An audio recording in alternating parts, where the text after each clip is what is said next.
Australia, historically recognized as a prosperous yet sparsely populated nation grappling with natural disasters, has traditionally leaned on agriculture, particularly the wool industry and foreign investments. This portrayal accurately depicted the economic landscape during the early years of European settlement. Over time, agriculture expanded to encompass wheat, beef, lamb, dairy products, and irrigated crops, solidifying its significance. However, the emergence of manufacturing and services, coupled with substantial advancements in mineral exploitation post-World War II, shattered this perception and reshaped Australia's economic profile. As the decline of manufacturing became apparent in the late 20th century, other aspects of this entrenched reliance came to light. Despite the decline in Australia's total sheep population since 1970, the country remains the world's leading wool producer, consistently supplying nearly 1/3 of the global total. This achievement is notable, considering the significant drop in world wool prices during the 1990s. Concurrently, there was a substantial decrease in the proportion of agricultural revenues derived from sheep farming. In contrast, grain production and combined grain and livestock remained stable, constituting about 2/5 of agricultural turnover. While agricultural production contributed between 1/6 and 1/5 of GDP during the early 1950s, this proportion dwindled to less than 5% by the 21st century. In this video, we'll delve into the Australian economy. Before we dive in, please show your support by giving this video a thumbs up. If you're new here, subscribe and hit the bell icon to stay connected. Let's get started.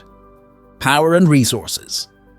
Hydroelectric generation in Australia faces limitations due to variable river volumes and predominantly flat topography, except in Tasmania, where hydropower is crucial due to the rugged terrain and ample water reserves. On the mainland, major multiple-purpose dams like the Snowy Mountains scheme in New South Wales and Victoria and Queensland's Burdekin Falls Dam contribute to hydroelectric power infrastructure. Forestry and fishing. As the 21st century began, contentious estimates suggested that about 1/5 of Australia's land area was covered by native forests, with nearly 1/3 privately owned. However, a significant portion of privately owned native forests is not actively managed for wood production. Public ownership includes substantial areas designated as national parks and reserves, limiting their use. Approximately 1/5 of the total forested area is actively managed for wood production. Raw material exports. Apart from minerals, Australia exports essential raw materials, particularly from the agricultural sector, contributing significantly to the country's exports. Wheat, barley, beef, lamb, and dairy products are major contributors, thanks to Australia's pristine environment and advanced agricultural practices. Minerals and mining.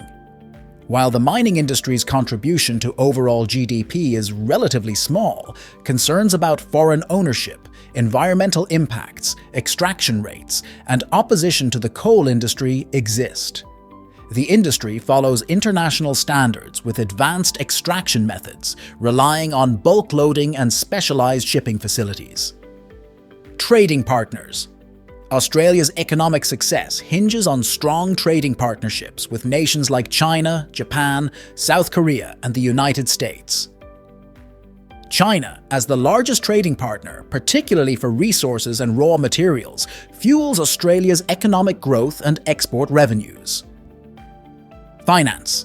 The Reserve Bank of Australia manages the issuance of the Australian dollar, implementing monetary policy to regulate the economy. Its objectives include maintaining currency stability, promoting full employment, and fostering economic prosperity and the welfare of the Australian people. Infrastructure. Last but not least, infrastructure is the backbone of any thriving economy. We'll discuss how Australia's investments in infrastructure projects, from transportation to energy, have not only created jobs, but also laid the groundwork for future economic prosperity. Environmental sustainability. Australia's commitment to environmental sustainability is a factor shaping its economic success. We'll explore how environmentally conscious practices contribute to global demand for Australian products and enhance the nation's reputation. Services. While the manufacturing sector experienced a decline, certain traditional services such as transportation and retailing demonstrated a relatively higher level of resilience until the economic recession deepened towards the late 1980s. However, over the longer term, significant growth has been observed in various sectors, including education, finance, government services, insurance, communications, healthcare, welfare, property and business services, including legal services, as well as tourism and recreation. The housing and construction industry also plays a substantial role as a major employer during boom times, with its fortunes closely tied to the state of the economy. Encompassing finance, transportation and trade, contributes approximately 4/5 of Australia's GDP and employs over 3/4 of the labour force. Australia's growing economy, driven by its resource exports and diverse industries, positions it as a global economic powerhouse. The country's abundance of natural resources, particularly minerals and raw materials, has fueled economic growth and attracted investments. As Australia continues to diversify its economy and explore new avenues for growth, it is well positioned to thrive in an ever-changing global economic landscape. By leveraging its strengths, fostering innovation, and maintaining strong trade relationships, Australia's economic future looks promising. So, there you have it, a comprehensive look at the Australian economy. From its historical roots to the present-day global economic powerhouse, Australia's journey is one of resilience, adaptability, and strategic evolution.